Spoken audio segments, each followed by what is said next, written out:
آپ کہیں پڑھ سکنا، کھایا ہی ویشیوں کی طرح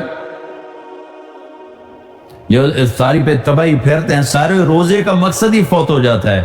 روزے کا مقصد ہے گندے، ایک تو اللہ کا امر ہے، جسم کے لیے جو روزے کا فائدہ ہے وہ جسم کو جلانا ہے، گندے فاضل چیزیں جو جمع ہو جاتی ہیں وہ بھوک اور پیاس سے جل جل جل جل پورا جسم صاف ہو جاتا ہے۔ لیکن ہم اتنا ٹھوکتے ہیں افطاری میں اس کے اندر، اور پھر سحری پہ پراٹھوں کی بھرمار، وہ الٹا مزید رمضان میں بیمار ہو جاتا۔ وہ عید دی سیویاں کھا کھا ڈاکٹراں دی موج بنی ہوتی، سارے کلینک بھرے پڑے ہوتے۔ بھوکا رکھو اپنے آپ کو، بھوک محسوس کرو، پیاس محسوس کرو، پورا جسم دھل جائے گا، صاف ہو جائے۔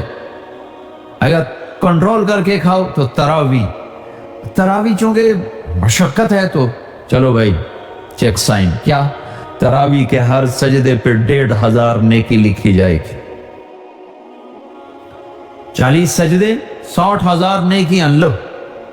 تراوی کے ہر سجدے پر جنت میں ایک گھر بنے گا جس کے 60,000 سونے چاندی کے دروازے ہوں، سرخ یاقوت۔ تراوی کے ہر سجدے پر جنت میں ایک درخت لگے گا جس کے نیچے 100 سال گھوڑا دوڑ سکتا ہے۔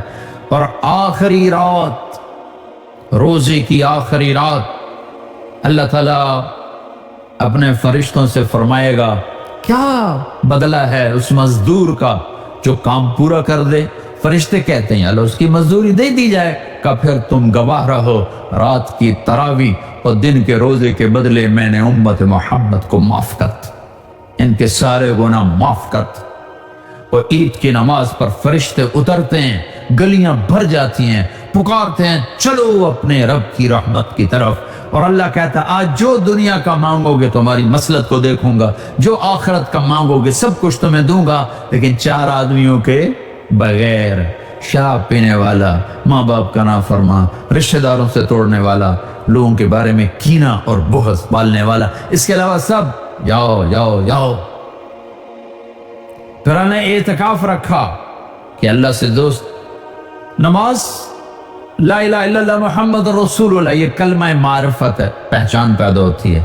نماز سے محبت پیدا ہوتی ہے، محبت، اور روزے سے عشق پیدا ہوتا ہے، چونکہ بھوکا پیاسا رہنا آدمی کو عاشق بنا دیتا، عاشق ہوں میں